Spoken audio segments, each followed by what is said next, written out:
my younger sister betrayed me with my husband while living in my house. But when she demanded I leave without knowing I was the owner, the truth broke her. I'm 34 years old. I own my own marketing consulting business. And what happened a month ago basically destroyed my marriage and my relationship with my family in a matter of, I don't know, like 2 hours. I guess I should start at the beginning. When my sister Laura lost her job 6 months ago. Laura is 28. She's always been like the baby of the family. You know, that younger sister that everyone protects and takes care of because she's never had much luck in life. Or at least that's what I thought. When she called me crying, saying she'd been fired from her sales job and that on top of that she'd contracted West Nile virus and was super sick.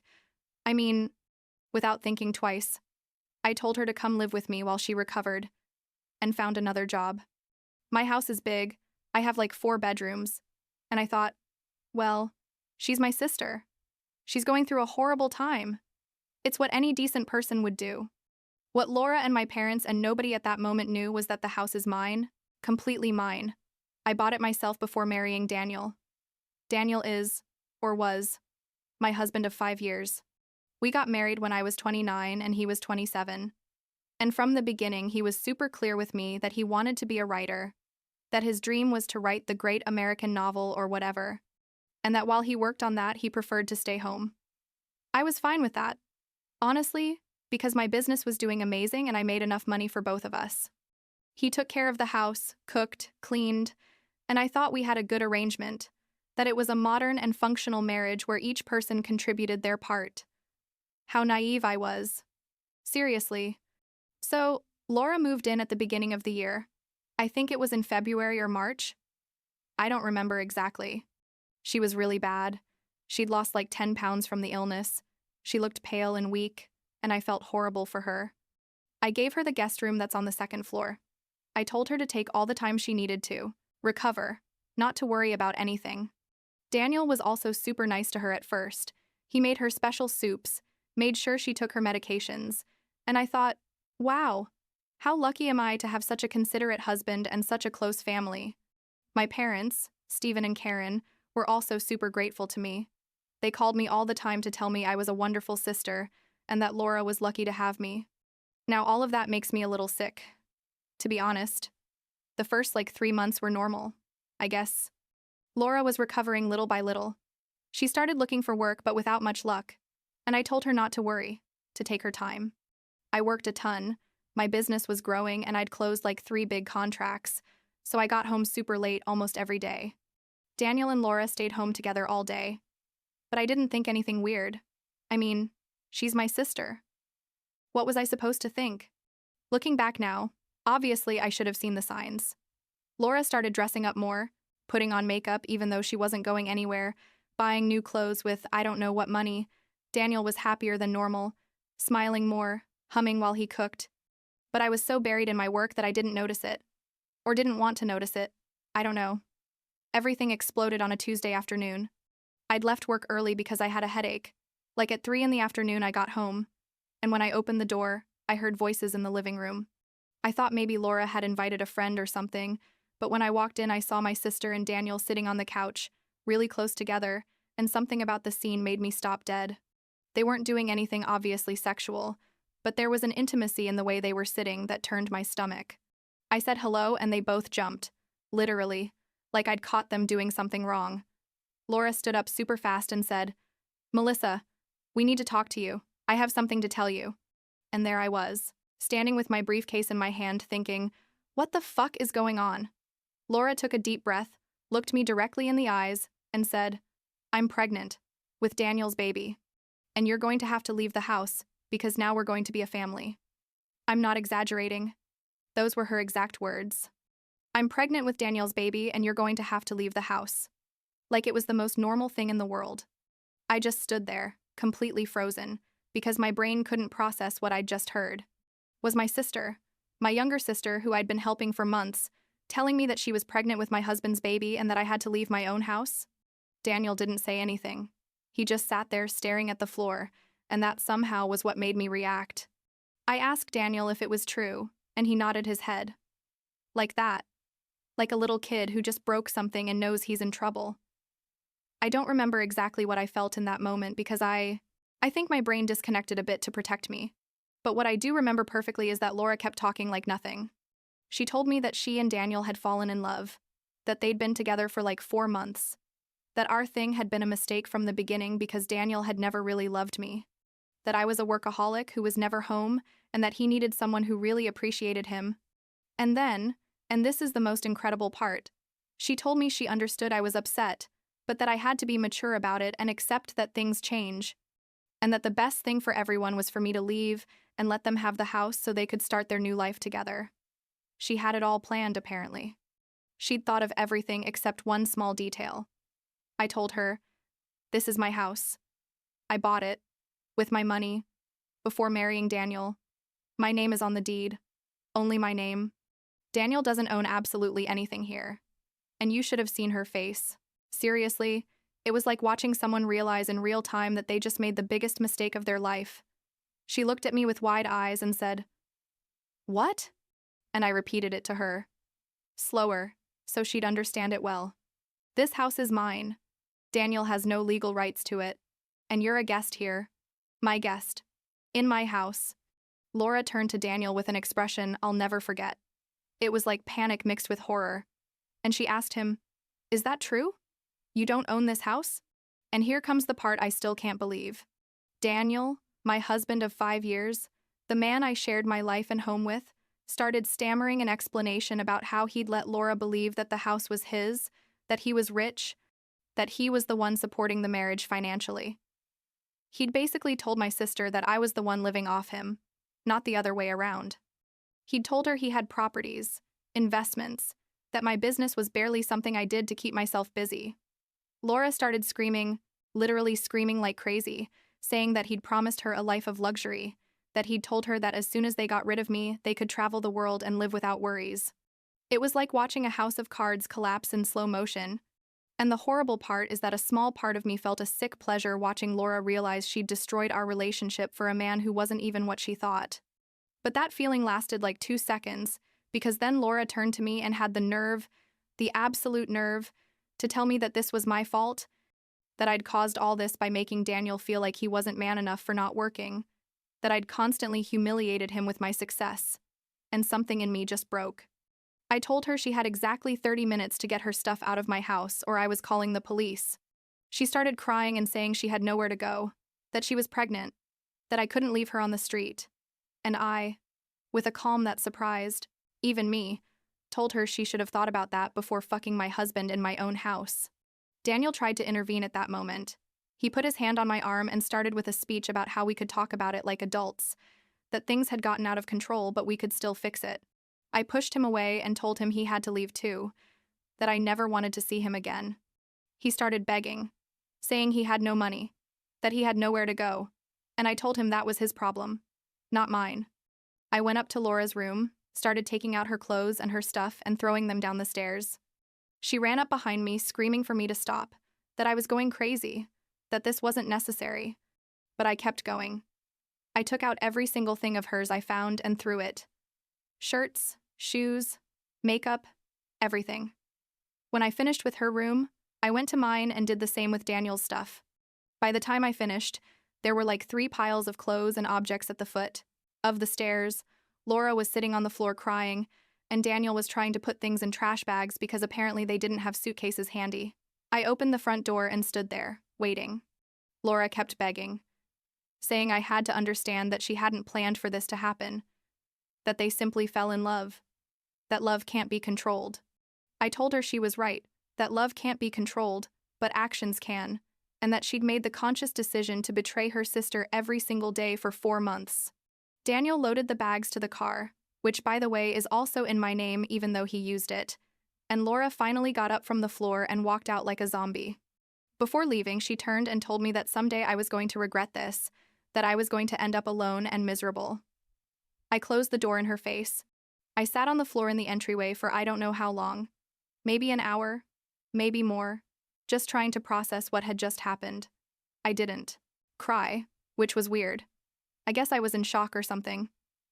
Eventually, I got up, poured a glass of wine, and started thinking about the practical steps I had to take. I called my lawyer, explained the situation to her, and she told me to come to her office the next day to start the divorce process. That night, I didn't sleep at all. I stayed awake, turning everything over in my mind, wondering how many times they'd lied to me in my own house, how many times they'd been together in my bed, on my couch, in my kitchen. It was like my entire house was contaminated with their betrayal. The next day, my parents called me. I was in the car on my way to my lawyer's office when I saw my mom was calling, and like an idiot, I answered, thinking that maybe Laura had told them everything and they wanted to support me, but no, not at all. My mom started immediately with an accusatory tone, asking me how I dared to throw Laura out on the street, knowing she's sick and pregnant. I asked her if Laura had told her the part where she's pregnant with my husband's baby, and my mom paused and then said, "Yes, she told us everything, but that doesn't justify you leaving her homeless." Can you believe it? My sister sleeps with my husband and my parents are upset with me for kicking her out of my house. My dad got on the call at that point and told me I was being vindictive and cruel, that Laura made a mistake, but she's still my sister and family has to forgive each other. I told them that Laura hadn't made a mistake, that a mistake is forgetting to turn off the stove or sending an email to the wrong person, that what Laura did was a deliberate and sustained betrayal over months. My mom started crying and saying she couldn't believe I was so hard-hearted, that Laura had always admired me, and that probably Daniel took advantage of her when she was vulnerable. That explanation made me so angry. I almost crashed the car. I yelled, literally yelled on the phone, that Laura is a 28-year-old adult, perfectly capable of making her own decisions, that nobody forced her to get in my bed with my husband, and that if they wanted to support her, they could do that, but not to expect me to participate in that fantasy where Laura is an innocent victim. My dad told me I was behaving like a selfish child, that I needed to grow up and understand that things happen, that Daniel clearly wasn't happy in the marriage and that I had part of the blame for never being home. I hung up the phone. My lawyer, her name is Patricia, and she's an incredible woman who's helped me with business contracts before, really calmed me down. She explained that since the house was completely in my name and there were no significant shared assets, the divorce should be relatively simple. Daniel had no grounds to ask for anything because we'd signed a prenup when we got married, basically at Patricia's insistence when I consulted with her before the wedding. At that time, Daniel had said he didn't care about signing, because he wasn't marrying me for money, that he loved me for who I was. How ironic, right? Patricia told me to send a formal letter to Daniel through her, notifying him of the divorce, and to avoid any direct contact with him for the moment. That was like 5 weeks ago. During those first days after they left, my parents wouldn't stop calling me. Sometimes it was my mom alone, sometimes my dad, sometimes both on conference, but it was always the same conversation. That I had to forgive Laura, that she was pregnant and needed family support, that Daniel was sorry, that I was destroying the family out of pride. After like the 10th call in 3 days, I sent them a message saying I wasn't going to change my mind, to please respect my decision, and that I needed space. My mom responded with a testament of a message saying she was disappointed in me, that she hadn't raised me to be so resentful. That what was I going to tell the extended family when they found out I'd left my pregnant sister homeless? I responded that Laura wasn't homeless, that she could go live with Daniel wherever they were staying, or she could move in with them if they were so worried. She didn't respond to that. A week after the incident, Daniel sent me a super long text message, and I mean super long, like he must have been writing for hours. It was basically a giant apology where he explained that he'd been suffering from depression for years, that he felt insecure and less than for not being the provider of the home, that when Laura arrived and started admiring him and making him feel important, he simply couldn't resist. He said he'd never planned for anything to happen, that things just developed, that every day he felt more and more guilty but didn't know how to stop it. He admitted that he lied to Laura about the money and the house because he wanted to impress her, because he wanted to feel like a successful man even if it was only in her fantasy. He ended the message saying he loved me, that he'd always loved me, that he'd made the biggest mistake of his life, and that if there was any way to fix it, he'd do anything. I blocked him without responding. I had nothing to say to him. My parents kept insisting. My mom called me from a friend's phone because I'd already blocked her number, and when I answered, thinking it was a work call, she started again with the same speech. At that point, I was so tired of the whole situation that I told her very clearly that if she kept pressuring me, I was going to cut contact with them too, that it was my final decision and I needed them to respect it. My dad sent me an email, because I'd also blocked his number after that call, telling me I was being irrational, and that I needed to talk to a therapist about my control issues and my inability to forgive. I blocked his email too. I thought that would be enough, that they'd understand the message, but apparently not. Like 2 weeks ago, on a Sunday afternoon, my doorbell rang. I was in sweatpants and an old t-shirt watching Netflix, trying to enjoy my first crisis-free weekend in a month, and when I opened the door, there were my parents. My mom was carrying a Tupperware with what smelled like her famous baked chicken, and for a second, I thought maybe they were coming to apologize, that they'd finally understood my point of view. But no, of course not. They came in without me inviting them. My mom went straight to the kitchen and started heating up the food, and my dad sat down in the living room like nothing. I asked them what they were doing there, and my mom said they'd come to have a serious conversation with me, that enough time had passed and it was time for us to start fixing this as a family. I sat down in front of them and told them there was nothing to fix, that Laura had made her decisions and I'd made mine, and that my decision was to have no contact with her or with Daniel. My dad leaned forward with that serious expression he used when I was a teenager and had done something wrong, and told me that Laura was devastated, that she'd tried to commit suicide last week. I froze. I asked them if it was true or if they were making it up to manipulate me. And my mom was super offended, started crying, saying, "How could I think they'd lie about something like that?" My dad told me that Laura had taken a bunch of pills, but that my mom had found her in time and they'd taken her to the hospital, that she'd been hospitalized for 2 days. And then he told me that I was responsible for that my rejection and my cruelty had pushed Laura to try to take her life.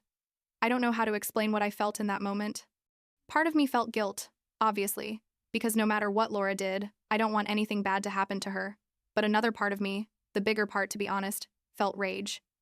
Rage, because even in her suicide attempt, somehow I was the villain of the story. I asked my dad if it was also my responsibility that Laura had slept with my husband, if I'd pushed her to that too, with my cruelty. My mom gasped, like I'd said the worst blasphemy in the world. I told them I was very sorry Laura was going through that. I genuinely was sorry, but that it didn't change anything. That she was still responsible for her actions, and that I wasn't going to sacrifice my mental peace and my sanity to make them feel better. My dad got up from the couch and started pacing back and forth, saying he couldn't believe I was so cold. What had happened to me? When had I become so selfish? I also stood up and told them that if that's what they thought of me, if they really believed I was the bad guy in this story, then maybe it was better if we stopped talking for a while. My mom tried to grab my hand and told me not to say that she loved me, but I needed to understand that Laura needed me now, that it was my responsibility as an older sister to be there for her in her darkest moment. I pulled my hand away gently, but firmly, and told her that Laura didn't need me, that Laura needed professional therapy and to face the consequences of her decisions, and that I wasn't going to be part of enabling her self-destructive behavior. That was basically the final conversation. My dad told me I was washing my hands of my family, that someday I was going to regret this, when I was completely alone. My mom begged me one last time to reconsider, to go visit Laura even just once. I told them no, that my answer was no and it was always going to be no. I walked them to the door, my mom still crying and my dad, with that look of disappointment that hurts more than I'd like to admit. Before leaving, my dad told me not to contact them again, that if that was my decision, then not to expect them to be there when I changed my mind, that they were done with me. I closed the door behind them and finally, for the first time since all this started, I allowed myself to cry. Not for Laura, not for Daniel, but for the family. I thought I had that turned out not to really exist. Now, a month after the day Laura dropped her bomb in my living room, I'm in the divorce process. Daniel signed the papers without a fight. I guess he knew he had nothing to gain by fighting it. My lawyer tells me everything should be finalized in about 2 more months. I haven't heard anything about Laura except for what my parents told me that Sunday. I don't know where she's living, if she's still pregnant, if she and Daniel are together. I haven't communicated with my parents either. I blocked their new numbers after they tried to contact me again from different phones. I've been going to therapy twice a week, which has helped a lot. My therapist has helped me understand that setting boundaries isn't cruelty, and that I'm not responsible for other people's self-destructive decisions. My business is better than ever. Ironically, I've been channeling all my energy there, and I just closed the biggest contract I've ever had. I hired 2 new employees. I completely redesigned my bedroom, bought new furniture, painted the walls. basically erased any trace of Daniel. Some days are harder than others. I'm not going to lie. There are moments when I see something that reminds me of Laura when we were kids. Before all this, and it hurts. There are nights when I wake up and for a second I forget everything that happened, and the realization that I'm alone hits me again. But then I think about that moment in my living room, about Laura's face when she told me I had to leave my own house, and I remember why I made the decisions I made. I don't know what's going to happen with Laura and the baby. I don't know if my parents will eventually understand my point of view or if they'll really never forgive me for not forgiving Laura. I don't know if Daniel and Laura will end up together, or if she'll finally realize the type of person he really is. And the truth is, I don't care anymore. I'm focused on rebuilding my life, on healing, on surrounding myself with people who really value and respect me. I changed the locks on my house, which I probably should have done immediately, but, well, better late than never. I adopted a cat 2 weeks ago. His name is Simba, and he's a fat orange cat who purrs like a tractor. My house is at peace now. My life is at peace. There's a small part of me that wonders if I was too harsh, if I should have given more chances, if forgiveness would have been the wiser path. But then I think about the alternative, about pretending everything is fine, about sharing Christmas dinners with the woman who betrayed my trust in the worst possible way. It's about watching my parents hold the baby who's a half-sibling to the children I might never have now, and I know I made the right decision for me. Sometimes family disappoints you in ways you can't forgive. And it's okay to admit that. It's okay to walk away. It's okay to prioritize your own mental peace over maintaining toxic relationships, just because you share blood. So here I am, 34 years old, getting divorced, not speaking to my family, but surprisingly at peace with all of that. It's not the place I thought I'd be a year ago. It's definitely not the happy ending I imagined when Laura called me crying asking for help. But it's my reality now, and I'm learning to live with it. And you know what? It's not so bad. It really isn't so bad.